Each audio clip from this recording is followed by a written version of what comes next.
কেন ওখানে মানে স্বরাষ্ট্র মন্ত্রণালয় বলছেন যে এত বড় কিছু হবে আমরা জানতাম না? কেন জানতেন না? যেই জেলাতে আপনার সামরিক বাহিনীকে আমরা ধরি, যে সামরিক বাহিনী যখন রাস্তায় নামে, দেশের সাধারণ জনগণ সেখানে সবচেয়ে বেশি মানে চেষ্টা করে টেমড বা নমনীয় থাকার, সেখানে সামরিক বাহিনীর গাড়িতে আঘাত হয়েছে, বুঝতে হবে তো পরিমাপটা। ওই পার্সপেক্টিভে কিন্তু নিন্দা অবশ্যই আবারও জানাচ্ছি। ওই ঘটনাটাই তাদের উপরে যে হামলাটা হয়েছে সেখানে লেথাল উইপন ইউজ হয়েছে, এবং বেসিক্যালি যেটা এনসিপির সমস্যা হয়ে গেছে, এনসিপির তো জেলায় জেলায় তাদের নিজস্ব কর্মী সমর্থকের পরিমাণ সেভাবে বেড়ে ওঠেনি। ফলে প্রতিটা জেলায় যদি কোনো আপনি আসলেই রাজনৈতিকভাবে একটা বিপরীত ধর্মী এলাকায় যান, যে এলাকাটা আপনার নিজের নয়, সেখানে আপনার নিজস্ব কর্মী সমর্থক না থাকলে শারমিন আপনি বিপদে পড়েন। এটা হচ্ছে ওইটার পার্সপেক্টিভ। ডেফিনেটলি ওটাতে নিন্দা তখনও জানিয়েছি, নিন্দা এখনো জানাবো। এইবার আসেন আচরণ, যে আচরণটা আবারও বললাম আপনাকে, যে মার্চ ফর ডেমোক্রেসি না করলেও চলতো, মার্চ ফর টু গোপালগঞ্জ না করে পদযাত্রা, হ্যাঁ মার্চ টু গোপালগঞ্জ মানে পদযাত্রা গোপালগঞ্জ অভিমুখে বললে কি হতো? ওখানে যে চা খেলে সমস্যা ছিল কি? টোনটা যদি সফট হতো, আপনি প্রশাসনিক বহর নিয়ে না ঢুকে প্রশাসন তার দায়িত্ব পালন করতো এবং তারা যতটুকু সম্ভব সেফ এরিয়া থেকে বেরিয়ে আসতে সুযোগ ছিল। কিন্তু আপনি যখন মুর্দাবাদ বলবেন, মুর্দাবাদ বলে কি আপনি মুজিববাদ বলে যেটা বলছে, মুজিববাদ বলে কিছু এক্সিস্ট করে নাকি আসলে বাংলাদেশে? এটা হচ্ছে আওয়ামী লীগের রাজনৈতিক ভাবধারা, এটাকে মোকাবেলা করতে হবে ভাবধারা দিয়ে। কাজে ওই জায়গাটা ওইটা করা যেত। আর এখানে আপনি আক্রমণাত্মক যদি হন, যেটা আমাদের তরুণ বন্ধুদের প্রায় প্রত্যেকের মধ্যেই দেখা যায়। আমি কয়েকদিন আগের কথা আপনাকে বলি, সালাউদ্দিন সাহেব আমাদের স্থায়ী কমিটির সদস্য, তিনি কিন্তু খুব অহেতুক নানা ধরনের মিডিয়া ব্যাশিং এর শিকার, বিশেষ করে সোশ্যাল মিডিয়ার ব্যাশিং অনেক বেশি তাকে নিয়ে। আমি দিন কয়েক আগেই মানে আমাদের এনসিপির একজন সিনিয়র নেত্রী তিনি লিখেছেন যে শিলংয়ে পালিয়ে যাওয়া। এইবার শারমিন আপনাকে এবার একটা কথা বলি, আন্দোলনের বয়স যখন 25-26 দিন বা আরো কম, কারো ক্ষেত্রে কেবল 4 দিন 5 দিন, আমি আসলে এই যে ভদ্রমহিলা লিখেছেন তিনি তো সম্ভবত 18-16 থেকে মাঠে ছিলেন না। তিনি তো মাঠে এসছেন যখন নিশ্চিত হয়েছেন যে হ্যাঁ সরকার আর টিকছে না। 28-29 তারিখের পর থেকে যারা 5-7-10 দিনে আন্দোলন করে একটা নেতৃত্বের পর্যায়ে গেছেন, তারা কি কোনোদিন একজন গুম কথাটার যে ওজন সেটা কোনোদিন বুঝবেন? কোনোদিন রিয়ালাইজ করবেন যে এটা মানে সবচেয়ে নিকৃষ্ট ফর্ম একটা রাজনৈতিক মানে একটা ব্যক্তিকে নির্যাতনের? যে গুম শব্দটার মানে হচ্ছে যে আপনাকে আপনার দুনিয়া থেকে জাস্ট তুলে নেওয়া, আপনি মানে কোন রকম জবাবদিহিতা ছাড়া হয় আপনার কোনো হদিশ নাই, কিংবা আপনাকে কোনো একটা এমন একটা জায়গায় পাঠানো হয় যে জায়গাটা আপনার নয়। এই নিকৃষ্ট অপরাধ থেকে যখন আপনি পালিয়ে যাওয়া বলেন, তখন তো এই যে ধরেন এই এই এই ক্ষুব্ধতা কি চকরিয়ার মানুষের ছিল না? ফেসবুক তো সবার আছে, এই ক্ষুব্ধতা ছিল। তারপরে আজকে তাদের আরেক নেতা যে ধরনের কথাটা বললেন যে শিলং থেকে গডফাদার এসেছেন, এটা তো তার ওখানে বলার প্রয়োজন ছিল না। কেন বলতে হবে? রাজনৈতিক সৌজন্যতা রাজনীতি করার একটা অন্যতম প্রধান একটা মানে প্রধান একটা প্রয়োজনীয় একটা উপাদান, মনে রাখবেন শারমিন। এইটার অভাবে রাজনীতি শেখ হাসিনার রাজনীতি হয়ে ওঠে। এইটা শেখ হাসিনার ধরন। তাতে ক্ষুব্ধ হয়েছে, একদমই বুঝলাম। এবং আরেকটা কথা বলি, মঞ্চ ভাঙচুর করাটাকে মানে আপনারা যথাযথ আমরা সমর্থন করি না, একদমই না, প্রশ্নই ওঠে না। কিন্তু আপনাকে বুঝতে হবে যে আমার এলাকার লোকজন যারা এটা শোনা মাত্র যে এটা ভেঙে দিয়েছে, এটা হ্যান্ডেল করতে করতে ওটা চলে গেছে। শুধু তাই না, এটার তো ব্যবস্থা মানে এটা যেহেতু সালাউদ্দিন ভাই তাদেরকে ফোন দিয়ে, আমি যতটুকু জানি তিনি আরেকটা প্রোগ্রামে ছিলেন, তিনি সেখান থেকেই ফোন দিয়ে তাদেরকে কন্ট্রোল করার চেষ্টা করছে এবং তারা কন্ট্রোল হয়েছে। যেটা ঘটেছে, মঞ্চ যেটা ভাঙচুর করেছে, কোনোভাবে এটা গ্রহণযোগ্য নয়, এটারও সমানভাবে নিন্দা জানাচ্ছি। কিন্তু একই সাথে মনে রাখতে হবে যে আপনি বাঘের মুখের মধ্যে বসে থাকবেন আর বাঘকে ফোটা মানে তাকে উস্কানি দিবেন, এটা অনুচিত। জি, আমি ডাক্তার জাহেদ আপনার কাছ থেকেও একটু শুনতে চাই। আপনার যদিও ভিডিওটা ফ্রিজ হয়ে আছে, কিন্তু নিশ্চয়ই বক্তব্য শুনতে পাবো আপনার। আপনি এই চকরিয়ার ঘটনাকে আপনি কিভাবে বিশ্লেষণ করেন? এনসিপি কি আহত করার রাজনীতি শুরু করলো? মানে মুজিববাদ, মুর্দাবাদ, তারপরে চকরিয়ায় গিয়ে বা কক্সবাজারে গিয়ে সালাউদ্দিন আহমেদকে নিয়ে বক্তব্য, এতে আসলে তাদের ঝুলিতে অর্জনটা কেমন হচ্ছে? ধন্যবাদ আপনাকে। সাম্প্রতিক সময়ে তারা যে ধরনের রাজনীতি করছে, এটা মনে করার যথেষ্ট যৌক্তিক কারণ আছে যে তারা একটা কনফ্রন্টেশনাল রাজনীতি করতে চায়।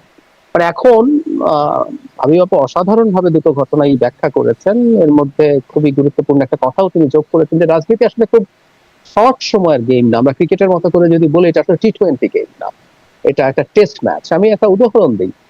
ইমরান খানের মতো একটা মানুষ মিড-90s একটা দল তৈরি করেছেন, সেই দল ক্ষমতায় আসতে 25 বছর লেগেছে। ইমরান খানের মতো এত বড় স্টার। তো এটা খুব ইজি না। যারা যেটা মনে করছেন যে তারা একটা গণ অভ্যুত্থানের সামনের সারিতে ছিলেন, সেই সারিতে আসার পর থেকে তারা খুব ইজিলি অনেক বড় কিছু করে ফেলবেন, কিন্তু তাদের সেটা মনে হচ্ছে এবং সেটার ভিত্তিতে তারা মনে করেন অ্যাজ মাচ এস পসিবল তারা আলোচনায় থাকবেন। এবং আমি একটা জিনিস যোগ করি, এনারা যেহেতু তরুণ, এদের বড় একটা অংশ সোশ্যাল মিডিয়া ভিত্তিক তাদের এক ধরনের পারসেপশন তৈরি হয়েছে। তারা সোশ্যাল মিডিয়া অ্যাক্টিভ থাকেন, সেটা রিয়াকশন দেখেন। আমরা ক্লিক বেইট বলি, ওনারা চান যে তাদের কিছু একটা যাক যেটা যথেষ্ট পরিমাণ রিয়াকশন হবে। এটাও সম্ভবত একটা কারণ যে তারা কোনো না কোনো কিছু একটা করে প্রচুর রিয়াকশন হোক সেটা নেগেটিভ, সে জায়গায় যাচ্ছেন। এখন তারা ধরুন জনাব সালাউদ্দিন আহমেদ সম্পর্কে বলছেন, হাবিব আপাও বলেছেন, আমিও বলি, একটা মানুষের উপরে বা একটা পরিবারের উপরে সবচেয়ে ভয়ঙ্কর অপরাধ হতে পারে গুম, হত্যা না কিন্তু গুম। মায়ের ডাক নামে যে সংগঠনটা আছে তাদের প্রোগ্রামে শেখ হাসিনার সময় বহুবার গেছি, আমি দেখেছি যে ওই পরিবারগুলো তাদের সন্তান মারা গেছে জানলে খুশি হতো, খুশি হতো এই অর্থে গুমের চাইতে। এই যে উৎকণ্ঠা, এই যে ক্রাইসিস, এবং 7 বছর পার না হলে সেই মানুষের অ্যাকাউন্ট আপনি হ্যান্ডেল করতে পারবেন না তার উত্তরাধিকারীরা, মানে এই সব বিভৎস ব্যাপার।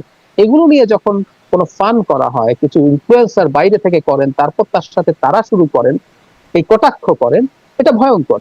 যেন সালাউদ্দিন আহমেদের ব্যাপারে তাদের সমালোচনা থাকতে পারে, তাদের খারাপ লাগা থাকতে পারে পারে যেমন ঐক্যমত্য কমিশনে জনাব সালাউদ্দিন আহমেদ বিএনপিকে লিড করছেন, এবং জনাব সালাউদ্দিন আহমেদ এনসিপি যা চাইছে কিছু কিছু ক্ষেত্রে তার সাথে শক্ত দ্বিমত করছেন উইথ হিজ লজিক। উনি খুবই খুবই প্রস্তুতি নিয়ে যান, উনি খুবই পড়াশোনা করে যান এবং ওনার কনভিন্সিং জায়গায় তিনি তাকে ডিফেন্ড করেন, উনি ওনার দলকে ডিফেন্ড করবেন। তো তার উনি টার্গেটে পরিণত হয়েছেন তখন। এখন এনসিপি মনে করছে তার উপরে যদি এই ধরনের মন্তব্য করা হয়, ইভেন এই যে হামলার ঘটনাটা ঘটলো, বিএনপির ইনফ্যাক্ট পরবর্তী একদম র্যাঙ্ক এন্ড ফাইল যারা আছেন তারা এই ধরনের হামলা করলে তারা কিছু সিম্প্যাথি পাবেন বা আরো বেশি কিছু খারাপ হলে সিম্প্যাথি পাবেন, তাদের ক্যালকুলেশন এটাও থেকে থাকতে পারে। জনাব সালাউদ্দিন আহমেদ, আমি ওনার ওই ভিডিওটা শুনেছি, উনি একটা অনুষ্ঠানে ছিলেন, ঘটনাচক্রে আমারও থাকার কথা ছিল কিন্তু আমি যেতে পারিনি। তো সেখানে উনি বলছেন যে উনি ওখানে বসেই এটাকে ট্যাকল করছেন, উনি খুবই মডেস্টলি যে তাকে বিরুদ্ধে যা হয়েছে সেটাকে তিনি খুব স্মার্টলি গণতান্ত্রিক অধিকার হিসাবেও ছাড় দিয়েছেন। সো তারা এই কনফ্রন্টেশনাল রাজনীতি করতে চায় এবং সংঘাতপূর্ণ। আমি আবারও বলি যে বিএনপির সাথে যখন তারা রাজনীতি করবেন, এনসিপি যেহেতু বিএনপি করে না, বিএনপি কোথায় কোথায় কি কি ভুল করছে, কি কি সমস্যা করছে, অতীতে কি ভুল করেছিল, এগুলো প্রত্যেকটা এনসিপি কিন্তু তারা আলোচনায় আনতে হবে। ধরুন একটা উদাহরণ দেয়, বিএনপির নিচু স্তরের বেশ কিছু লোকজন বা মধ্যস্তরেরও কেউ কেউ বিভিন্ন অনিয়ম, দুর্নীতি, চাঁদাবাজির সাথে জড়িত হয়েছে, এটার প্রমাণও আছে, কারণ বিএনপি নিজে তাদেরকে বহিষ্কার করছে। তো এনসিপি তার ন্যারেটিভে এটা আনতে হবে, কারণ সে জনগণকে দেখাতে হবে যে তুমি বিএনপি না, তুমি আমার কাছে আসতে হবে বিকজ বিএনপি এটা করছে। কিন্তু গুমের মতো একটা বিষয়কে এইরকম ভাবে দেখা এবং এই ধরনের কনফ্রন্টেশনাল রাজনীতি করা, যে আমি ইনভাইট করছি যে আমার উপরে খুব কোয়ার্সিভ কিছু হোক, তারপর সেটার ভিত্তিতে আমি রাজনীতি করব, সেটা দিয়ে আমি আলোচনায় থাকতে পারবো, সেটা দিয়ে আমার প্রতি সোশ্যাল মিডিয়া এনগেজমেন্ট হবে, আমার মনে হয় এই জেনারেশনের মধ্যে এটা একটা সংকট তৈরি হয়েছে। কিন্তু এই রাজনীতিতে মানে রাজনীতিতে আপনি বলছিলেন যে তারা তাদের উদ্দেশ্য কি, তাদের কি অর্জন হচ্ছে, তাদের জনপ্রিয়তা বলি বা তাদের ভোটের মাঠে তাদের ফায়দা হওয়ার জায়গাটা বলি, তাদের কি কিছু অর্জন হচ্ছে? আমরা এখনো নিশ্চিত নই শারমিন, আমাদের না আসলে বহু বছর নির্বাচন হয়নি। আমি একটা কথা কিন্তু প্রায় বলেছি, সেটা হচ্ছে আমরা একটা বিশেষ গ্রুপ, সেটা হচ্ছে বাংলাদেশে 8 সালেও যদি মোটামুটি ফেয়ার ইলেকশন হয়েছে ধরে নেই, সেখানে সবচেয়ে কম বয়সে যিনি ভোট দিয়েছিলেন তার বয়সও এখন 35, তার মানে 35 বছরের নিচে বাংলাদেশে কেউ ফেয়ার ভোট দেওয়ার কোনো অভিজ্ঞতা নেই। তো আমরা ঠিক জানি না এখনো তরুণরা ঠিক কিভাবে দেখেন এই 4 থেকে 5 কোটি এই বয়সী যে মানুষজন আছে তাদের ভোটিং প্যাটার্ন আমরা জানি না, কারণ গত 3টে নির্বাচন হয়নি।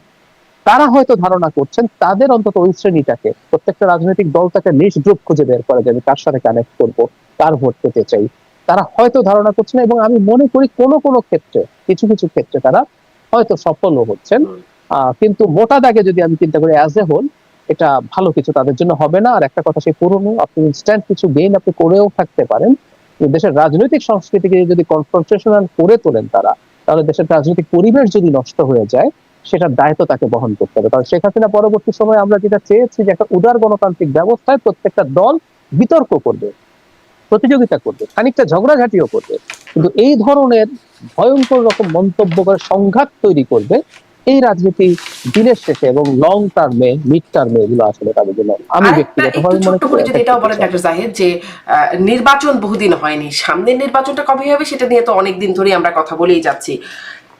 এই যে গোপালগঞ্জের ঘটনাকে কেন্দ্র করে ইতোমধ্যেই মানে যেমন লালমনিরহাটের পাটগ্রামের ঘটনাকে নিয়ে জামাতের আমির বলেছিলেন যে এই পরিস্থিতিতে কিসের নির্বাচন, গোপালগঞ্জের ঘটনার পরেও জামাতের আরেকজন নেতা শফিকুল ইসলাম মাসুদ তিনি বলছেন যে যে গোপালগঞ্জের এই হামলা প্রমাণ করে বাংলাদেশ এখনো নির্বাচনের জন্য প্রস্তুত হয়নি। এনসিপি নেতা হান্নান মাসুদ তিনি বলছেন যে একটা জেলায় নিয়ন্ত্রণ করতে পারবে না, তারা আবার করে নির্বাচন, মানে এরকম একটা বক্তব্য সোশ্যাল মিডিয়াতে পোস্ট করেছেন।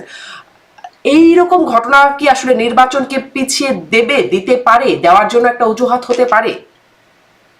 অজুহাত সৃষ্টির যে চেষ্টা আছে এটা একদম মানে প্ল্যান্ড। আমরা যদি একটার পর একটা ঘটনা দেখি, আমি প্রায় কোট করি, সেটা হচ্ছে মার্চে জনাব নাহিদ ইসলাম যখন রিজাইন করে দায়িত্ব নিয়েছেন এনসিপি, তার কিছুদিনের মধ্যে মার্চে তিনি রয়টার্স এবং এএফপি কে ক্লিয়ারলি বলেছিলেন দেশের আইন শৃঙ্খলা পরিস্থিতি এই বছর, মানে তখন কিন্তু ডিসেম্বরে নির্বাচনের আলাপ হচ্ছিল, এই বছর নির্বাচনের জন্য মোটেও উপযোগী নয়, উনি বলে দিয়েছিলেন। এবং একটার পর একটা ঘটনা হচ্ছে, কিছু হলেই ইনফ্যাক্ট ওই আলাপটা আসছে। সুতরাং যে কোনো জায়গায়, ইভেন কক্সবাজারের এই চকরিয়ার এই ঘটনাটাকেও দেখানো যেতে পারে। এবং আমি মনে করি, সত্যিই মনে করি, যখনই যে কোনো জায়গায় এরকম ঘটনা ঘটবে সেটাকে ব্যবহার করবেন, বা কখনো কখনো এই ধরনের ঘটনা তৈরি করা হবে, পরিকল্পিতভাবে তৈরি করা হবে, এবং এটা বলে যে নির্বাচনের আইন শৃঙ্খলার অবস্থা তো ভালো না, তাহলে কিভাবে নির্বাচন হবে। কারণ মুহূর্ত লাগে না তারা এই আলাপটা মাঠে নিয়ে আসছেন, খুবই খুবই সম্ভব, এবং এরকম চেষ্টা আমরা ভবিষ্যতে অনেক বেশি বাড়তে দেখবো বলে আমি বিশ্বাস করি। জি, এই চেষ্টার প্রভাব কি সেটা নিয়ে আরেকটু শুনবার চেষ্টা করব, পুরো আলোচনার মধ্যে হয়তো আসবে। আমি মাহমুদ হাবিব আপনার কাছ থেকে একটু আজকে জামাতের যে সমাবেশ হলো সেটি প্রসঙ্গেও একটু আসি, যে সেখানে সালাউদ্দিন আহমেদের কাছ থেকে আমরা জানলাম দাওয়াত পায়নি বিএনপি, সেখানে অন্যান্য দলগুলো গেছে, এনসিপি, গণ অধিকার পরিষদ সহ বিভিন্ন দল মত গেছে, সেখানে কথা বলেছেন। আমরা তার আগে দেখেছিলাম হেফাজতের যে সমাবেশ হয়েছিল সেখানেও বিএনপি ছিল না, এবং জামাতের সমাবেশ থেকেও একটি দলকে কেন্দ্র করে, একটি দল এরকম করে নাম করে আসলে বলছেন যে আমাদের আমিরও কথা বললেন। বিএনপি কি কোন রকম চাপে ফেলানো বা এক ঘরে করে দেবার একটা প্রচেষ্টা এখনকার রাজনীতিতে আছে?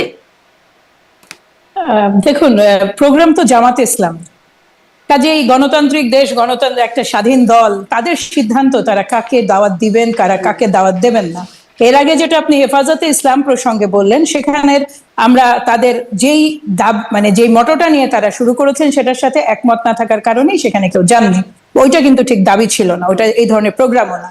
এই ধরনের একটা প্রোগ্রামে এখন ধরুন, শারমিন, আমি উদাহরণ দিয়ে বলি, আপনার প্রতিবেশী, আপনি তাকে সবকিছুতেই ডাকেন, কিন্তু তিনি আপনাকে ডাকতে পারলেন না, ব্যর্থতার দায়টা তো আসলে আমার না, যিনি ডাকতে পারলেন না এটা তার। কারণ 1 জুলাইয়ের প্রোগ্রামও তো আমরা এমন কোনো প্রোগ্রাম এখন পর্যন্ত করিনি 5 আগস্ট থেকে, রাজনৈতিক প্রোগ্রাম যেখানে অন্যান্য সকল রাজনৈতিক দলকে আমরা ডাকিনি। এটা আসা না আসা তাদের ব্যাপার, আর আমাদেরকে তাদের প্রোগ্রামে ডাকবেন কি ডাকবেন না এটাও তাদের এন্টায়ারলি তাদেরই স্বাধীনতা।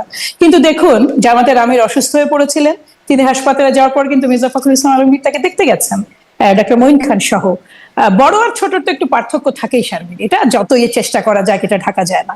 আর রাজনৈতিক জোট তৈরি হওয়া মানে কাউকে আমি আমার প্রোগ্রামে ডাকবো না, এটা ভাবনা হিসেবে খুব উন্নত নয়। এটা ডেকে ফেললে বিএনপি বরং আমি বলবো যে মানে ডাকলেই বরং রাজনীতিটা আমার রাজনৈতিক দৃষ্টিভঙ্গি বলে বেটার হতো। কিন্তু এনিওয়ে, তাদের চয়েস, তাদের পলিটিক্স। আমি একটু আপনার আগের প্রশ্নের সূত্র ধরে দুটো কথা বলি। 5 আগস্টে এবং তার পরবর্তী সময়ে আমাদের তরুণ নেতারা বা তরুণ ছাত্ররা, যখন তারা নেতা হয়ে ওঠেননি, তারা ছিলেন বাংলাদেশের হার্টথ্রব, তারা বাংলাদেশের সকল কিছু। রাজনীতি হওয়ার আগে আপনাকে এটা মনে রাখতে হবে, রাজনৈতিক দল হওয়ার আগে, রাজনৈতিক দল হওয়ার পরে কিন্তু 1 বছর গড়িয়ে গেছে শারমিন। ওই 1 বছর আগের প্রাসঙ্গিকতা তারা এখন আসলে আর ফিল করতে পারেন না, এটা রিয়েলিটি। একটা রাজনৈতিক দলের যেমন সমালোচনা হয়, মানে সব সমালোচনার ঊর্ধ্বে যে একটা গডলাইক পজিশন, ওটা কিন্তু আসলে দল হওয়ার পরে গত 1 বছর পরিক্রমায় আর নাই। এখন কিন্তু সমালোচনা হচ্ছে, পক্ষে আলোচনা হচ্ছে, বিপক্ষে আলোচনা হচ্ছে, ফলে রেলেভেন্স তৈরির চেষ্টা, এটা হচ্ছে যে কোনো রাজনৈতিক দলের প্রথম এবং প্রধান চেষ্টা হচ্ছে রেলেভেন্স তৈরি করার চেষ্টা, নিজেকে ইম্পর্টেন্ট প্রুফ করার চেষ্টা। আরো একটা ন্যারেটিভ এখানে দাঁড়ানোর সুযোগ আছে, সেটা হলো গোপালগঞ্জেও আমরা হামলার শিকার হয়েছি, আর এখানেও বিএনপির হামলার শিকার হলাম, একই তো মুদ্রার পিঠ আর পিঠ, যেটা তারা সব সময় বলার চেষ্টা করে। এই ন্যারেটিভেরই একটা পরিকল্পনার একটা অংশও এটা হতে পারে।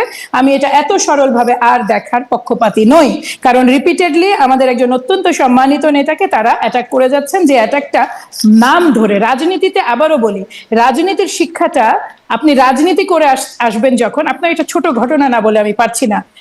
তখন ইন্দিরা গান্ধীর বাবা ছিলেন হচ্ছে প্রধানমন্ত্রী ভারতের, একে ফিরোজ নুন ছিলেন পাকিস্তানের প্রধানমন্ত্রী। তিনি সরকারি সফরে যখন এসেছিলেন, তিনি ফিরোজ নুন এবং তার ওয়াইফ যখন উঠে যাচ্ছেন, তখন ভদ্রমহিলার পায়ের একটা জুতো খুলে যায়। জওহরলাল নেহরু নিজে সেই জুতাটা পরিয়ে দিয়েছিলেন। আপনি কি এটা চিন্তা করতে পারেন? আপনি কি এটা ভাবতে পারেন? তারা Pakistan Bharat is at war 47 সাল থেকে, এটাকে রাজনৈতিক ম্যানার বলে। এটার পিছনে একটা প্র্যাকটিস থাকা লাগে রাজনীতির, এবং রাজনৈতিক সৌজন্যতা বোধ হচ্ছে সেই জিনিস যেটা বিএনপিকে, বেগম খালেদা জিয়াকে বলুন আর তারেক রহমানকে বলুন, আমাদের সম্মানিত চেয়ারপারসন, ভারপ্রাপ্ত চেয়ারপারসন, দুজনকে নিয়ে খুব গর্ব করে আমরা বলতে পারি যে এই সৌজন্য বোধটা তাদের আছে। আপনি মনে আছে তারেক রহমানের টুঙ্গিপাড়া সফরের কথা? তিনি কিন্তু শেখ মুজিবের কবর জিয়ারত করে এসেছেন। তারা রাজনৈতিক বিশেষ দায় যাই থাকুক না কেন, আপনাকে এই জিনিসটা মনে রাখতে হবে যে কাউকে তার প্রাপ্য সম্মান দিলে আপনি কিন্তু ছোট হয়ে যান না। কারো সম্মান যখন আপনি টেনে ছিঁচড়ে নেয়ার চেষ্টা করতে থাকেন, দ্যাট মেক্স ইউ স্মল। এবং এই রিয়েলাইজেশনটা আসলে পেতে হলে আপনার একটা প্রপার পলিটিক্যাল মানে প্রসেসের মধ্যে দিয়ে যেতে হয়। আপনি প্রথম দিনেই যদি আপনি কর্মী থেকে মাঝারি, নিজের সারির নেতা, তারপরে মাঝারি সারির নেতা, তারপরে এরপরে যদি আপনি উপরের দিকে উঠে আসেন, তখন আসলে ইমোশনটা অনেকখানি চ্যানেলড হয়ে যায়, আপনি অনেকখানি টোন ডাউন হয়ে যান, আপনি অনেক কিছু করতে পারেন, সংযম বেশি থাকে আপনার, যেটা আসলে ইনাদের কাছে এই মুহূর্তে আশা করাটাও মানে সঠিক নয়। তবে এটাও আমি বলি, এনসিপির সব তরুণ সদস্য তো একইভাবে কথা বলেন না, কাজে এইখানে কিন্তু পারিবারিক ডিফারেন্স একটা আছে। তো এই জায়গাটায় আমি কিছুই বলতে চাই না, এটা ছাড়া যে পার্সোনাল অ্যাটাক করে যদি পলিটিক্যাল গেইন কেউ ভাবে, সাময়িক একটা গেইন হতে পারে, কিন্তু এন্ড অফ দ্য ডে আপনি দেখুন আজকে এত বছর পরে বেগম খালেদা জিয়াকে নিয়ে যখনই আমরা কথা বলি, আমাদের সম্মানিত চেয়ারপারসনকে নিয়ে যেখানে কথা হোক না কেন, তাকে নিয়ে নোংরা কথা বলাটা দুষ্কর কেন বলুন তো?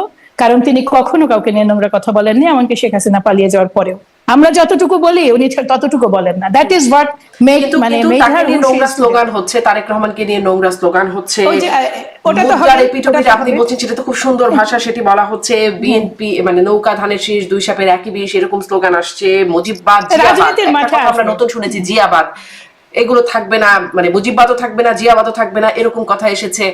এই বিষয়গুলোকে কি আপনারা মানে বিশেষ কোনো কৌশল আছে আপনাদের ট্যাকেল করেন, নাকি আপনারা যেভাবে আছেন সেরকমই? আমরা এটাতে রেসপন্স করতেই আগ্রহী না। আমরা রেসপন্স করতেই আগ্রহী না। নেগেটিভিটিকে আপনি যত রেসপন্স করবেন, ইন আ ওয়ে আপনি ওটাকে এনকারেজ করবেন। এটা যে যার আন্ডারস্ট্যান্ডিং থেকে বলে, এবং যার আন্ডারস্ট্যান্ডিং এতটুকু নাই যে এইভাবে কথা মানে বলাটা রাজনৈতিক ভাবে সমীচীন নয়, এমন সহযোদ্ধাদের বিরুদ্ধে যারা 17-18 বছর ধরে মাঠ তৈরি করেছিলেন বলেই এই গণবিস্ফোরণটা এত সহজ হয়েছে, আমার এটা তো আসলে এটা ধরে বেঁধে বোঝানোর কিছু নয়, এটা যার যার উপলব্ধি। জি ডাক্তার, আমি একটু ডাক্তার জাহিদুর রহমানের কাছে যাই। মাহবুব হাবিব, আপনার কাছে আমি পরবর্তীতে আপনাদের শুদ্ধি অভিযান যেটি পরিচালনা করবার কথা হয়েছিল সেটি নিয়ে কি হচ্ছে সেটি নিয়ে একটু জানতে চাইবো, কারণ চাঁদাবাজির অভিযোগ তো এটি তো আপনাদের বিরুদ্ধে এসে মানে লেগেই আছে এই অভিযোগটা। আমি ডাক্তার জাহিদুর রহমান, আপনার কাছ থেকে একটু জামাতের সমাবেশ সম্পর্কে আপনার কাছ থেকে একটু জানতে চাই যে কি মনে হলো, কেমন দেখলেন, কি বার্তা পাওয়া গেল সেখান থেকে, এবং সাথে সাথে বিএনপিকে কি একঘরে করে দেবার একটা প্রচেষ্টা আছে কি না এনসিপি জামাতের মধ্যে, সেটাও একটু শুনবো। ফাইন, আমি প্রথমেই জামাতের আমির আজকে অসুস্থ হয়েছেন, আমি ওনার খুবই আশু রোগ মুক্তি কামনা করছি। এবং মির্জা ফখরুল ইসলাম আলমগীর এই রাজনীতিতে চমৎকার ভাবে জিতে গেছেন আমি বলবো, কারণ তিনি তাকে দেখতে গেছেন। রাজনীতিতে এই হিসেবগুলো থাকে, উনি আন্তরিকতা থেকেই গেছেন, কিন্তু পলিটিক্সে সব ইস্যুরই পলিটিক্যাল গেইনিং বা লুজ করার বিষয় থাকে।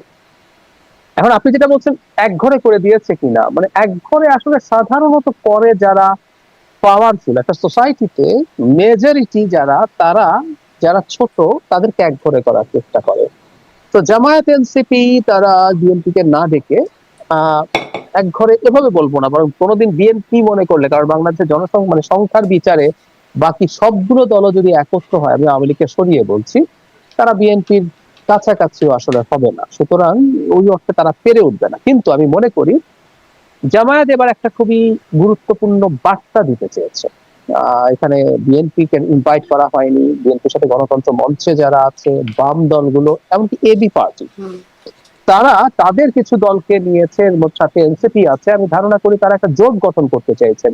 জামায়াত ইসলামী দীর্ঘদিন থেকে বলছে, এবং তাদের মধ্যে প্রচুর মতপার্থক্য সত্ত্বেও এবার এই আলাপটা আছে যে ইসলামপন্থী সবগুলো দল একটা কম্বাইন্ড বিরোধী জোট তৈরি করবে। সুতরাং এই সমাবেশের মাধ্যমে বিএনপির সাথে অ্যালাইন্ড দলগুলোকে বাদ রেখে জামায়াত আসলে এই বিরোধী যে একটা মোর্চা বা জোট হতে পারে সেটার বার্তা প্রকাশ্যে দিলেন, জনগণের সামনে দিলেন। উনি, আমার কাছে মনে হয় নির্বাচনকে সামনে রেখে এটা ঠিক যে ভুল তাও না, কারণ নির্বাচন খুব বেশি দেরি নাই, তাদের নিজস্ব জামাত সবচেয়ে এগিয়ে আছে নির্বাচনের প্রস্তুতিতে, তাদের সবচেয়ে ক্যান্ডিডেট তারা ঠিকও করে ফেলেছেন। সুতরাং নির্বাচনকে সামনে রেখে জনগণের সামনে এই বার্তা তারা দিক, এটা politically is not wrong, at least আমি মনে করি। কারণ বিএনপিকে এখানে ডাকার কোনো কথা ছিল না। এর আগে আমরা মনে করবো যে ইসলামী আন্দোলন যখন একটা প্রোগ্রাম করেছে, সেখানে জামায়াত সহ অনেক দল ছিল, কিন্তু বিএনপি ছিল না। যদিও ওখানে তাদের একটা যুক্তি ছিল, তারা ওখানে লোয়ার হাউসের প্রপোর্শনাল রিপ্রেজেন্টেশনের কথা বলে। বিএনপি যেহেতু প্রপোর্শনাল রিপ্রেজেন্টেশন লোয়ার হাউসের তো বর্ণতেই আপার হাউসেও মানে না, তাই ডাকেনি। কিন্তু আমি মনে করি একই, ওই যে তাদের মধ্যে মতপার্থক্য কমিয়ে এনে নতুন একটা জোটের একটা লক্ষণ তারা জাতির সামনে দিতে চাইছেন, এবার প্রকাশ্যে, এটা লুকাচ্ছেন না তারা। জি জি, আমি এটাও একটু, আপনি বলছিলেন যে ইসলামী আন্দোলনের কথা, আমি জিজ্ঞাসা করছিলাম যে এক ঘরে করে, আপনি বলছেন সেটি না, কিন্তু এই যে একটা ভোটের বাক্স একটা বাক্স করবার যে তাদের প্রচেষ্টা, এই প্রচেষ্টার মধ্যে আমরা দেখেছিলাম যে জামাতের আমির গিয়ে দেখা করেছিলেন চরমোনাই পীরের সাথে, তার কিছুদিন পরে মির্জা ফখরুল ইসলাম আলমগীরও গিয়েছিলেন, এবং সেখানে কিছু তাদের মধ্যে সিদ্ধান্ত হয়েছিল যে একজন একজনকে, মানে ফ্যাসিবাদ বিরোধী দলগুলো এক দল আর এক দলকে আক্রমণ করে কথা বলবেন না। কিন্তু পরবর্তীতে আমরা দেখেছি যে এই চরমোনাই পীর তিনি এখনো আসলে এরকম বলছেন যে বিএনপি কে নিয়ে বলছে যে একটি দল এরকম তারা ক্ষমতায় যাওয়ার জন্য তাদের যে ব্যাকুলতা সেটা নিয়ে কথা বলছে, এবং একে অপরের বিরুদ্ধে আসলে আঘাত করে কথাটা হচ্ছে। সেই প্রতিশ্রুতিও কি রাখা যাচ্ছে মনে হয় আপনার কাছে, যে তাদের মধ্যে যে বৈঠকে যে আলোচনা হয়েছিল, সমঝোতা হয়েছিল, সিদ্ধান্ত হয়েছিল? আমি ঠিক জানি না, মানে শারমিন আপনি খেয়াল করুন, আমরা যখন রাজনীতির কথা বলি, মানে কেন লোকজন বিএনপি কে ভোট না দিয়ে ইসলামী আন্দোলনকে দিবে, বা ইসলামী আন্দোলনকে না দিয়ে বিএনপি কে দেবে, এই আলাপটা তো মাঠে আনতে হবে। এবং বিএনপি এখানে একটা ব্যাকফুটের জায়গা আছে। আমরা যদি পলিটিক্যালি দেখি, বিএনপি ক্ষমতায় ছিল এর আগে। সুতরাং ক্ষমতায় যে যায়নি সে বলতে পারে আমি ক্ষমতায় গেলে এটা করব, ওটা করব, এটা করব না, ওটা করব না। বিএনপি যেহেতু সর্বশেষ 2001 ক্ষমতায় ছিল, তার ওখানকার ভুল আছে, সমস্যা আছে, তার সময় সুশাসনের অভাব আছে, আবার কি কি করেছে সেটা বিএনপি বলবে, কি করতে পারেনি বিরোধীরা বলবে। সুতরাং এই সমস্যাগুলো নিয়ে বিশেষ করে সাম্প্রতিক সময়ে আজকে জামায়াতের আমিরও ইভেন ইঙ্গিতে চাঁদাবাজির কথা বলেছেন, তারা ক্ষমতায় গেলে চাঁদাবাজি করতে দেবেন না। তো ওই যে আসছে, আমার কাছে মনে হয় এগুলো আসলে পলিটিক্সের মাঠে আসার কথা, যদি কেউ জোট না হন নির্বাচনে। এখনো যেহেতু নির্বাচনের জোটগুলো তৈরি হয়ে যায়নি, এই আলাপগুলো আসবে। আমরা বারবার যে কথাটা বলার চেষ্টা করছি, হয়তো কোনো একটা জায়গায় একটা রেড লাইন আছে, সেই রেড লাইনটা, যেমন বিএনপি আর আওয়ামী লীগকে যখন একই কথা বলা হয় যে দুই সাপের একই বিষ, মানে বিএনপি আওয়ামী লীগকে একই করা, আওয়ামী লীগ গেছে যেই পথে বিএনপি যাচ্ছে সেই পথে, যারা তারেক রহমানকে যে অশ্লীল কুরুচিপূর্ণ ভাষায় স্লোগান দেয়, যারা সালাউদ্দিন যাবে, এগুলো সব রেড লাইন ক্রস করা। আমরা হচ্ছে এই রেড লাইনটাকে যাতে আমরা ক্রস না করি। চাঁদাবাজি হচ্ছে ভালো কথা, কিন্তু চাঁদাবাজির টাকা লন্ডন যাচ্ছে, এটা রেড লাইন। এরকম কিছু রেড লাইন যেন না হয় সেটা। বাকি জিনিসগুলো আসলে খুব ন্যাচারাল। এবং আরেকটা কথা মনে রাখতে হবে, বিরুদ্ধে যে আলাপ করছি, নির্বাচন এভাবে কি হবে নাকি, এই কথাগুলো যে সবসময় বিরোধিতা তা না। যেমন ধরুন, আমরা সাম্প্রতিক যে পলিটিক্যাল ল্যান্ডস্কেপিং, তাতে আমরা ধারণা করতে পারি যে আমার আলাদাভাবে নির্বাচন করবে, কিন্তু ইসলামী আন্দোলন তো বিএনপির সাথে বার্গেনিং করার চেষ্টা করতে পারে, ফলে সে বিএনপির বিরুদ্ধে কিছু কথা বলবে, হয়তো সে চায় বিএনপি তাকে ডেকে নেগোসিয়েট করুক। ঠিক একইভাবে এনসিপিও যা করছে, এটাকে আমরা খুব সিম্পলি এভাবে না দেখে এভাবেও দেখতে পারি যে আমি প্রচুর অ্যাটাক করছি, তুমি আমাকে ডাকো, আমার সাথে আলাপ করো, আমি কি ল্যাভারেজ পেতে পারি তোমার কাছ থেকে, সিটের কি নেগোসিয়েশন হতে পারে। সেখানে তো আবার বলে 2-3টা সিটের জন্য, মানে কয়েকটা সিটের জন্য সমঝোতা করবে না। কুড বি শারমিন, না এখন একটু বেশি চাইতে পারে তারা, এখন ওই কারণেই এটা হতে পারে যেহেতু মাঠে আওয়ামী লীগ নেই, জাতীয় পার্টির অবস্থাও ভালো না, তাই এনসিপি একটা ফ্যাক্টর, তাই তারা এখন বিএনপি কে চাপ দিতে পারে। এবং এগুলো সবগুলো গভর্নমেন্ট ডেমোক্রেটিক যে পলিটিক্যাল সিস্টেম তার মধ্যে আছে। একটা কথা মনে রাখতে হবে, এখানে হাবিবা আপা আছেন, তারপরও বলি, রাজনীতিবিদরা এবং রাজনৈতিক দলগুলো, এটা বাংলাদেশে না সারা পৃথিবীতে, যারা যা বলেন ঠিক এই কথাগুলোকে ওভাবেই ধরে নিতে হবে না, ওই কারণেই বলছেন তা না, তার ভেতরে ভিন্ন কোনো উদ্দেশ্য, ভিন্ন কোনো ইচ্ছে থাকার সমূহ সম্ভাবনা আছে। আমরা সেভাবেই দেখতে চাই। এই জন্য আমি মনে করি পলিটিক্যাল একদম জোট গুলো ক্লিয়ার হওয়ার আগে, ধরুন ইসলামী আন্দোলন জামায়াতের সাথে কথা বলছে, কিন্তু যদি না হয়, তাদের মধ্যে যদি বিরোধী এক সম্মিলিত জোট না করতে পারেন তারা, তাদের তো ঐতিহাসিক বৈরিতা আছে। ইসলামী আন্দোলনের টপ নেতাদের জামায়াতের বিরুদ্ধে, তারা ইসলামের সবচেয়ে বড় শত্রু বলে এই ধরনের বক্তব্য আছে। সেটা যদি শেষ পর্যন্ত না হয়, ইসলামী আন্দোলন তো চাইবে যে বিএনপির সাথে একটা নেগোসিয়েট করে তারা যদি কিছু সিট পায়, সে কারণে তারা সব দিকেই আসলে নেগোসিয়েট করবে, চাপ তৈরি করবে। রাজনীতি এরকমই, আমি এটাকে খুব নেগেটিভ দেখি না। অনেক ধন্যবাদ ডক্টর জাহিদ। আমি মাহমুদা হাবিবা, একটু ছোট করে আপনার কাছ থেকে জামাতের সমাবেশ থেকে কি বার্তা আপনারা পেলেন শুনে তারপরে আরো কয়েকটা প্রশ্ন করতে চাই। জাহিদ ভাই এটা খুব চমৎকার ভাবে ব্যাখ্যা করেছেন। এটা হচ্ছে প্রেশার তৈরি করা বা নির্বাচনী মাঠ জানান দেওয়া এখানে জামাতে ইসলামী ছাড়া অন্যান্য দলগুলো যারা একসাথে জোটের আলাপ আলোচনা আমরা শুনছি বা কানাঘুষা শোনা যায় কিংবা যে অ্যাক্টিভিটিস গুলো দেখা যায়, সেটারই এক ধরনের মানে প্রকাশ্য একটা প্রদর্শনী এটা। তো সেইটাতে রাজনীতিতে এটা একদম একমত আমি জাহিদ ভাইয়ের সাথে। রাজনীতিতে প্রতিটা রাজনীতিবিদেরই, বিশেষ করে টপ লেয়ারের পলিটিশিয়ানরা যখন কথা বলেন, সেই কথাটার ভেতরেও কিন্তু কিছু মেসেজ থাকে। এই মেসেজগুলো আসলে যতই যাই বলেন, বাংলাদেশের মতো দেশ নয়, শুধু সারা বিশ্ব জুড়ে রাজনীতি মানে নির্বাচনকে কেন্দ্র করে জোট হওয়া কিংবা এক ধরনের আন্ডারস্ট্যান্ডিং ডেভেলপ করা, এটা কিন্তু একেবারে খুব রেগুলার পলিটিক্যাল এবং ডেমোক্রেটিক প্রসেস। এই প্রসেসে কে কতখানি মাঠে অপরিহার্য হয়ে উঠতে পারেন, কে কতখানি প্রেশার দিতে পারেন, কিংবা বড় দলের কাছে নিজেকে মানে একেবারে যাকে বাদ দেওয়া যাবে না এমন কেউ হিসেবে প্রমাণ করতে চেষ্টা তো থাকবেই। সেখানে আক্রমণ ছাড়া আসলে আর কোন ভাবে আপনি আপনাকে রেলেভেন্ট প্রুফ করবেন, কিংবা মানে আমি কি বলবো, এটাকে নেসেসারি প্রুফ করবেন।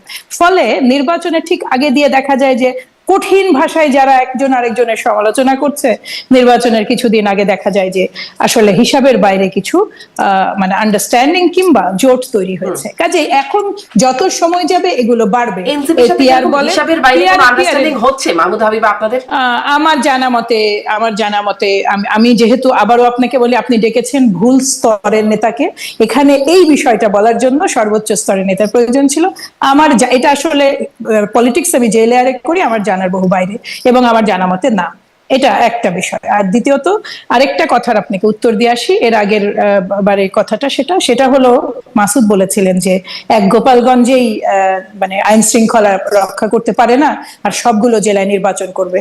মনে রাখবেন, এই সরকার যে ভালনারেবল সিচুয়েশনে আছে, এটা যদি তারা টানতে চেষ্টা করে, আরো টানে, তাহলে শুধু গোপালগঞ্জ না, আরো বহু জেলাতেই কিন্তু আইন শৃঙ্খলা ঠিক এইভাবেই ভেঙে পড়বে। আপনাকে মনে রাখতে হবে যে একটা সক্ষম সরকারের জন্যও বর্তমান পরিস্থিতিতে, যেই সরকার রাজনৈতিক সরকারও যদি হয়, এই দেশকে পরিচালনা করা ইজ রিয়েলি টাফ।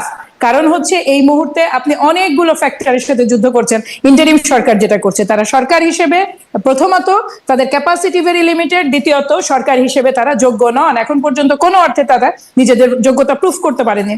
তার প্রধান কারণ হলো সরকার শুধু টপ লেয়ারে বসে আছে। এটা নিয়ে বিশদ ডিসকাশন আগে হয়েছে, বিশদ ডিসকাশনে আমি যাচ্ছি না। এই জায়গাটায় আপনি যদি মনে করেন যে নির্বাচন পিছিয়ে দিয়ে আমি যে পাওয়ার এক্সারসাইজ করছি এই মুহূর্তে, জামাত ইসলামী তো দলের বা এনসিপি যেই ধরনের সরকারি পাওয়ার এক্সারসাইজ করছে, সেইগুলো তো এত সহজ না এগুলোকে যেতে দেওয়া। আপনি যাই বলুন, আপনি আজকে কতদিন ধরে রাজনৈতিক এই ধরনের শো মানে আয়োজন করছেন, সাংবাদিকতা করছেন, বিশ্লেষণ করছেন? আপনি কবে শুনেছেন যে ট্রেন বরাদ্দ হয়েছে? ট্রেন মানে আসতো মানে বোথ ওয়ে। আপনি কি শুনেছেন কখনো যে বিশেষ রুট, মানে ওই রুটে স্পেশাল টাইমিং ওই যারা ভাড়া নিচ্ছেন? এটা যে একটা কমার্শিয়াল অ্যাসপেক্ট আছে। বাংলাদেশ রেলওয়ের যে আস্ত ট্রেন কিংবা একটা রুটে ভাড়া করা যায়, আমি তো নিজেও তো এটা জানতাম না। আমার বয়স তো কম না, I am at my 50 almost. কাজে এই জায়গাটাই তো এটা আমি তো কোনোদিন, আজকে রাজনীতিও করি, আর রাজনীতি বয়স আমার ছোট নয়, আমরা তো কম আন্দোলন করিনি। এই জিনিসগুলো, এটা কি সরকারের যে সরাসরি সরকারের সাথে যে সরাসরি যোগাযোগ, এটা আপনাকে আমি বহু আগেই বলেছিলাম। বাংলাদেশের প্রতিটা মন্ত্রণালয়ে যেভাবে এনসিপি আছে, একইভাবে জামাত ইসলামী আছে। কাজেই খুব সহজ তো না। বিএনপিও আছে নাকি? বিএনপি একটু বেশি আছে। বিএনপি কে কোথায় দেখছেন আপনি? মানে আমি দেখছি না। মানে আমার নাহিদ ইসলাম তখন তিনি বলেছেন উপদেষ্টা আসিফ এখনো নাহিদ ইসলামের অফিসে, নাহিদের অফিসে কয়জন বিএনপি নেতা বসেন? তার অফিসে তো এনসিপির নেতা বসেন। তার অফিসে তো আইজি নিয়োগ থেকে শুরু করে প্রশাসনের উঁচু থেকে নিচু স্তরে সব স্তরে বিএনপি এরকম অভিযোগ দিয়ে তারা অনেককেই সরিয়েছেন। কিন্তু এই আইজি কে নিয়েও তো সেদিন দেখলাম কঠিন তরপাচ্ছেন নেতারা। তাদের তো খুবই অসন্তোষ দেখলাম। যদিও দুর্ভাগ্যজনক ভাবে যদি আপনি আমাকে জিজ্ঞেস করেন, একজন নেতাকর্মীও ছিল না আওয়ামী লীগের আক্রমণ ঠেকানোর জন্য। ওই আইন শৃঙ্খলা রক্ষাকারী বাহিনী ছিল, তাদের হাতে অস্ত্র ছিল কি টিয়ারশেল এবং লাঠি। এর বাইরে তো তারা একটা সুস্থ পুলিশ কিংবা একটা হেলদি কালচার, মানে পুলিশের কালচারে এর চেয়ে বেশি পুলিশ আর কি বা করবে। Police did their best. কিন্তু তারপরেও আপনি কি মনে করেন যে এই আইজি নিয়ে তারা হ্যাপি? না, তারা হ্যাপি না। তো বিষয় হচ্ছে যে আপনি কি কখনো প্রকাশ্যে বলবেন যে আমি এই পাওয়ারফুল এক্সারসাইজ করছি? এনসিপি সব সময় বলে যে তারা বিরোধী দল। তারা কি বিরোধী দল আসলে? কিভাবে তারা বিরোধী দল? যে আপনাদের নাগরিক যে তাদের যে ঐক্য প্ল্যাটফর্মটা, ছাত্রদের যে ঐক্য প্ল্যাটফর্মটা, সেটার একদিকে আছেন উপদেষ্টারা, আরেকদিকে আছে দলটা, মাঝখানে চ্যানেলটাকে তারা কেটে দিয়েছেন? কাটেনি তো। এই যে সরাসরি ডাইরেক্ট চ্যানেল, এদের থ্রুতে যেহেতু জামাত তাদের অঙ্গাঙ্গি ভাবে তাদের এক সঙ্গী, সবকিছুতেই সঙ্গী, কাজে জামাত তো ইকুয়ালি এটা এনজয় করছে। কিছু কিছু আবার আপনাকে বলি, কিছু কিছু প্রশাসনিক সুযোগ সুবিধা যে বিএনপি পাচ্ছে না তা তো না। আমি তো শারমিন আমার বাসাতেই ঘুমাই, আমার বেল নিতে একদিন দেরি হলে একদিন পরে যে আমি বেল নিয়ে আসতে পারি। এই রকম সুযোগ সুবিধা তো ছিল না। দেখা যায় আমাদের সমস্ত নেতাকর্মী তাদের বাড়িতে আছে, ক্ষেত্র বিশেষে পুলিশে মানে থানায় গেলে তারা উঠে সালাম দিচ্ছে, এই সুযোগ সুবিধাগুলো তো আছে। এবং আপনি একটু একটা প্রশ্ন করতে চেয়েছিলেন আমাদের চাঁদাবাজি এবং দলের ভিতরে নিয়ন্ত্রণ, একটু আসি, সেই প্রশ্নটা করলে সুফি অভিযান নিয়ে যদি একটু বিশেষ করে শুনবো, একটু আসি আমি ডক্টর জাহিদের কাছ থেকে এটি একটু শুনে আসি যে বিশেষ সুবিধা পাচ্ছে কিনা জামাত ইসলামের, যে ট্রেন ভাড়া করা, সেখানে আপনি বিশেষ সুবিধা দেখেন কিনা। এনসিপির ক্ষেত্রে আইন শৃঙ্খলা বাহিনী কি তাদের প্রতি মানে তাদেরকে একটু বেশি প্রোটেকশন, বেশি আদরে রাখছে কিনা? শারমিন, হাবিবা আপার জায়গা থেকে এটা বলা হয়তো সোজা না, কিন্তু আমি মনে করি এই সরকারের উপরে এই তিনটা দলেরই যথেষ্ট প্রভাব আছে। কার বেশি কার কম সেটা নিয়ে ডিবেট হতে পারে। আমি এখন বলবেন যে কিভাবে প্রমাণ, আমরা তো এই সমাজে বাস করি, আমাদের পরিচিত মানুষ, বন্ধু বান্ধব, ট্রান্সফার, পোস্টিং, কোথায় কি হবে না হবে, যথেষ্ট প্রভাব এনসিপির লোকজনের আছে। এবং এখন না, অনেক আগে থেকে আছে, জামায়াতে ইসলামীর আছে, কয়েকটা সেক্টর, এডুকেশন, হেলথ, এরকম কয়েকটা জায়গায় তাদের বিরাট প্রভাব আছে। আমি জেনে শুনে বলছি, আমি আমার ব্যক্তিগত পরিচিত মানুষদের কাছ থেকে জেনে। বিএনপিরও প্রভাব নেই তা না, বিএনপিরও প্রভাব আছে। এবং এনসিপির এবং জামায়াতের যে প্রভাব আছে তার একটা প্রমাণ দিই আপনাকে। এই দুটো দলই নির্বাচন নিয়ে নানান ভাবে কথা বলে নির্বাচন পেছাতে চায়, কারণ হচ্ছে ওর এই প্রভাব পেতে চাই। আমি তাত্ত্বিক ভাবে এভাবে বলি, আমরা ধরে নিলাম তিন দলেরই প্রভাব আছে, তিন দলেরই 1/3 করে আছে, 33%, কাগজে কলমে ধরে নিলাম। একটা নির্বাচন হওয়ার সাথে সাথে বিএনপি জিতবে এবং বিএনপির প্রভাবে সব জায়গায়, প্রভাব বলতে আমি খারাপ কথা খারাপ ভাবে বলছি না, বিএনপি তার মতো করে অবশ্যই তার প্রশাসন সাজাবে, সে ভালো কাজ করতে চাইলেও সেটা করবে, তখন এই দুই দলের প্রভাব জিরো হয়ে যাবে।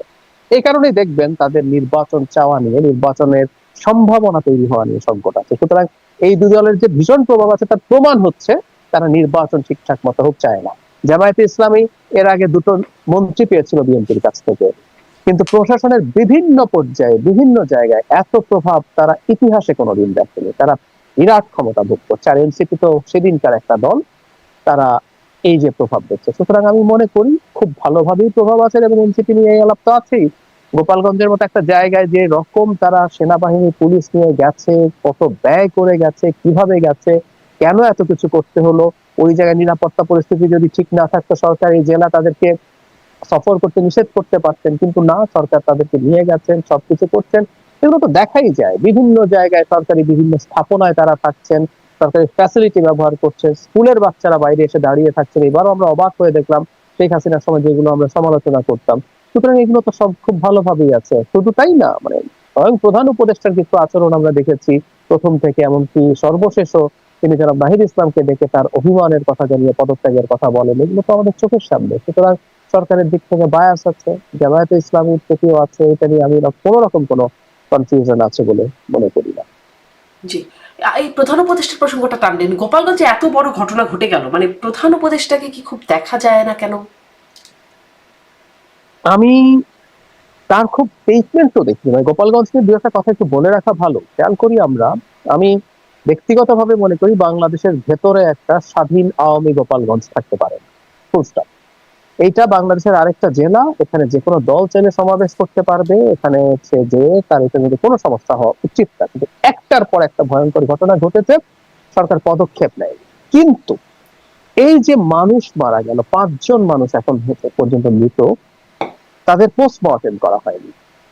আমি এই এটা অসভ্যতা মনে করি। এই সরকারের সবাই কল্পনাও করতে পারি না। বা এখনো যেভাবে ক্র্যাকডাউন হচ্ছে, গোপালগঞ্জে একটা সিরিয়াস রকম অভিযান চালানো অনেক আগে থেকে দরকার ছিল, আইনি পেরিমিটারের মধ্য থেকে। সেটার মাধ্যমে বিভিন্ন জায়গায় সন্ত্রাসী যারা মামলায় আছে অস্ত্র উদ্ধার জেনুইনলি করা দরকার ছিল, কিন্তু এখন রীতিমতো নিপীড়নের মতো পরিস্থিতি তৈরি হয়েছে। এবং ডক্টর ইউনূস কিছু বলবেন না, আমাদের নিশ্চয়ই মনে আছে একজন উপদেষ্টা, ছাত্র উপদেষ্টা জনাব আসিফ মাহমুদ, উনি স্বরাষ্ট্র মন্ত্রণালয়ের সাথে জড়িত কেউ নন, তিনি পুলিশ কন্ট্রোল রুমে বসে যে ভাষায় হুমকি দিয়েছেন, তাতে বোঝা যায় যে সরকার আসলে এখন এখানে এই ধরনের একটা আচরণ করবে। এবং ডক্টর ইউনূসও এই ব্যাপারে নির্বিকার আছেন, এবং এটা খুব অপ্রত্যাশিত না, কারণ যখন একজন উপদেষ্টা এটা করছে তাতে বোঝা যায় তিনি গভর্নমেন্টের একরকম এন্ডোর্সমেন্ট এই কাজগুলো করছেন, সুতরাং নট আনন্যাচারাল আমি মনে করি। ওনার বহু কিন্তু ক্ষেত্রে এই গভর্নমেন্টের দুই উপদেষ্টার আবার দুরকম বক্তব্য দেখা গেল। যে আসিফ মাহমুদ বললেন, যিনি আসলে মনিটরিং করলেন কন্ট্রোল রুমে বসে, তিনি কোন মানে কিভাবে প্রাসঙ্গিক হন এই মনিটরিং এ সেটাও আপনি বললে মানে সেটাও আমরা শুনতে চাইবো। তিনি বললেন যে আইন শৃঙ্খলা বাহিনী যথাযথ ভূমিকা পালন করেছে, যৌক্তিক ভূমিকা পালন করেছে। আসিফ নজরুল আইন উপদেষ্টা, তিনি বললেন যে এই পুলিশ হচ্ছে আওয়ামী আমলে নিয়োগকৃত এবং তার কারণে তারা পূর্ণ সহযোগিতা পাচ্ছেন না পুলিশের কাছ থেকে। দুরকম বক্তব্য হয়ে গেল না?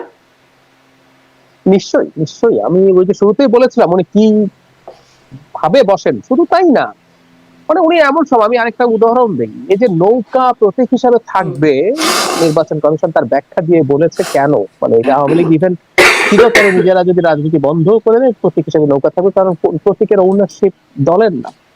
কিন্তু যারা আসিফ মাহমুদ স্টেটাস দিলেন এনসিপির মতো করে, এনসিপি এটার বিরুদ্ধে বলছে, উনিও বলছেন, মানে উনি তো এনসিপি করবেন আসলে ওই যাওয়া পর্যন্ত একটু যে মানে একটু যে নিজকে নিয়ন্ত্রণ করবেন, ওনাদের ওই বোধটুকু আসলে আর নেই। তো উনি এরকম নানান বিতর্কিত কাজ করে যাচ্ছেন এবং উনি পুলিশের ব্যাপারে যেরকম কথাবার্তা বলেছেন আমি একমত তার সাথে নই। যারা আসিফ নজরুল বরং যেভাবে বলছেন, অনেক ক্ষেত্রে পুলিশের ঠিক আওয়ামী পুলিশ যে কোঅপারেট করছে না তা না, পুলিশের কনফিডেন্সের সম্ভবত অনেক ক্ষেত্রে অভাবও আছে, সেটা ঠিক আছে।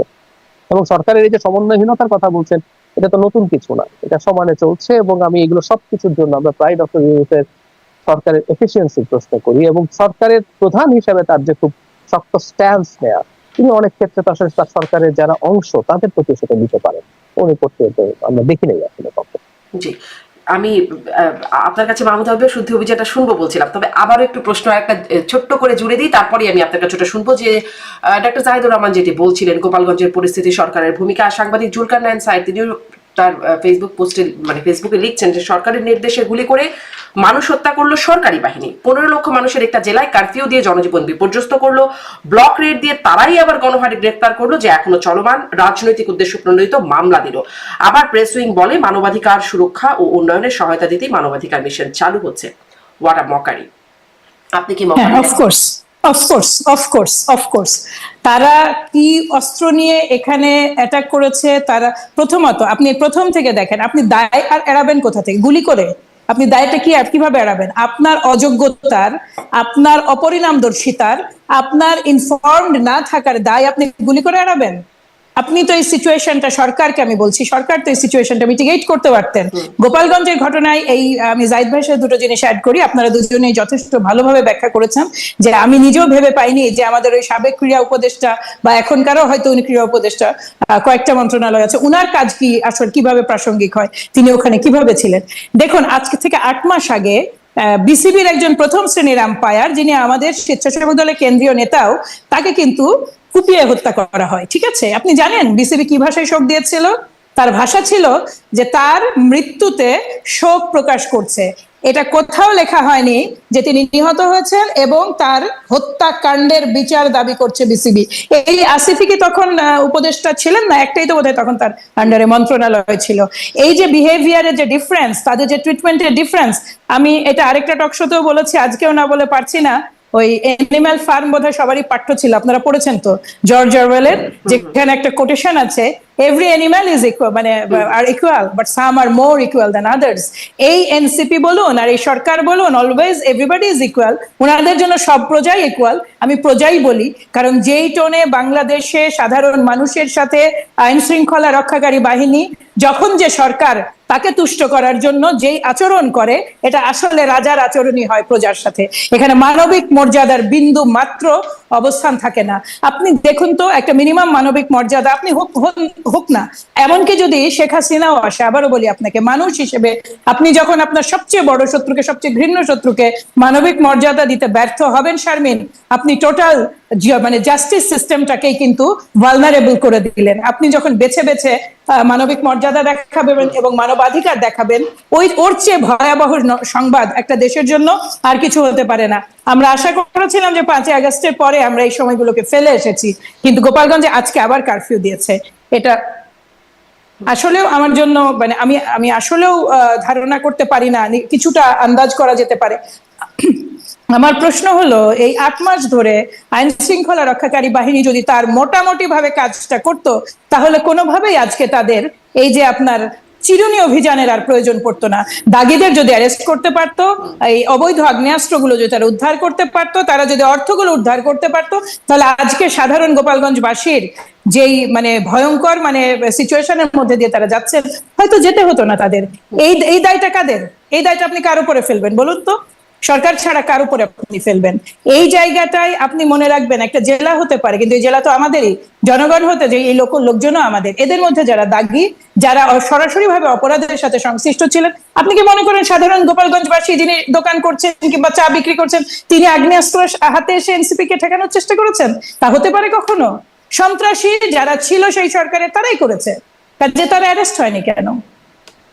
কোন সাধারণ মানুষের পক্ষে, যারা একেবারে খেটে খাওয়া শ্রেণীর জনসাধারণ, তাদের পক্ষে এখন আবার গণহারে একটা গ্রেফতার চলছে। এখন একদমই শেষ সময় মাহমুদা হাবিবা, আপনাদের শুদ্ধি অভিযানের কি অবস্থা, সেখানে কি চলছে একটু জানাবেন। আমরা শারমিন আমাদের সর্বোচ্চ চেষ্টা করছি, এবং যেটা হচ্ছে সেটা হচ্ছে আমরা এখন ডিফারেন্ট লেভেলে গেছি।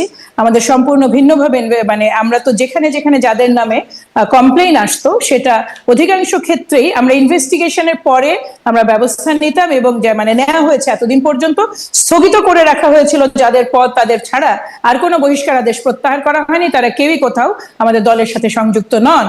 কিন্তু এইটুকুই যথেষ্ট বলে মনে হচ্ছে না। এখন আমরা তাদের যে উপরের কর্মসূচিতে আবার যোগ দেন, সেরকম না না না, তারা শোনেন শারমিন, একটা মানে 2000 লোকের কর্মসূচি, যেই 5 জন বহিষ্কৃত হয়েছেন সেই 5 জন মূল মঞ্চে কিংবা বক্তব্য বা এই অ্যাক্টিভিটিতে আছে কিনা ওটা জরুরি। এই 2000 লোককে তো আমরা কর্ডন করে রাখতে পারি না যে একটা জেলায় 5 জন বহিষ্কৃত হয়েছেন, ওই 5 জন আসলে এসে ঢুকে গেলেন কিনা। এটা আমাদের হাতে অ্যারেস্ট করার ক্ষমতাও নাই শারমিন। আমরা কিন্তু পুলিশ নই। আমরা বারবার প্রশাসনকে অনুরোধ করেছি যে যাকে যেখানে পাবেন দয়া করে বলুন রেফারেন্সটা, কিন্তু কোন জেলায় যেন দেখলাম বহিষ্কৃত নেতা মঞ্চে উঠে বক্তব্য দিচ্ছেন, সেটা নিয়ে অনেক। আচ্ছা, এইখানে আমাদের রাজশাহীতে একটা ঘটনা আপনাকে আমি বলি। সেটা হচ্ছে আমাদের রাজশাহী যেটা পুঠিয়া, সেইখানের যিনি সম্মানিত মানে একেবারে প্রতিষ্ঠাতাকালীন আমাদের বিএনপি সদস্য, একজন সিনিয়র ব্যক্তি, তিনি একজন তার একটা প্রোগ্রাম একজন শোকজ করা নেতা এসে বসেছিলেন, তিনি মানে বহিষ্কৃত নেতা, তিনি সহ কিন্তু শোকজ হয়ে গেছেন। এবং এইটা যদি যৌক্তিক অ্যান্সার তিনি না দিতে পারেন, তাহলে কিন্তু তার বিরুদ্ধেও হয়তো বা আগামীতে অন্যরকম ব্যবস্থা নেওয়া হতে পারে। এই ধরনের চাপ আমরা প্রয়োগ করার চেষ্টা করছি, কারণ এটা কিন্তু সুস্পষ্ট দলীয় নির্দেশনা যে তারা কোনোভাবেই কোনো প্রোগ্রাম বা আমাদের যদি বহিষ্কার করার পরে আবারও বিএনপির দল প্রোগ্রামে এসে বসলো, বক্তব্যই দিল, তাহলে তো এই বহিষ্কারাদেশের কোনো অর্থ হয় না, এটা তো মকারি হয়ে যায়। কাজে এইটাকে ঠেকানোর জন্য আমরা সর্বোচ্চ চেষ্টা করছি। এরই বাইরে ইনফ্লুয়েন্সার কারা, এই দলে কেউ শেল্টার দিচ্ছে, কারা কারা শেল্টার দিচ্ছে, এইটারও একটা কাজ চলছে, এটা দেখতে পাবেন। ধন্যবাদ। আমি ডাক্তার জাহিদ আপনার কাছ থেকে বিএনপির শুদ্ধি অভিযান আর এদিকে সরকারের চিরুনি অভিযানগুলো নিয়ে একটু যদি আপনার বক্তব্য শুনি। আমি খুব দ্রুত একটু শেষ করতে চাই যে বিএনপি শুদ্ধি অভিযান আমি সিরিয়াসলি মনে করি যা হয়েছে আর একটু টাফ হতে হবে, কারণ মানে বিএনপির আন্তরিকতা আমরা দেখেছি শুরু থেকেই, দুটো যেহেতু এফেক্টিভ হচ্ছে না এবং বিএনপির হাতে যেহেতু এখনো প্রশাসনিক ক্ষমতা নেই, তাই বিএনপিকে এই স্টেপ গুলো নেওয়ার ক্ষেত্রে আরো টাফ হতে হবে। কারণ যে গ্রাসরুট লেভেলে যে সন্ত্রাসী যে নিয়ম ভাঙছে, যে চাঁদাবাজি, দখলদারি সহ বিভিন্ন রকম অনিয়মে জড়িত হচ্ছে, তার কোথাও না কোথাও এক ধরনের আশ্রয় প্রশ্রয় দাতা আছেন, মধ্য পর্যায়ের নেতা।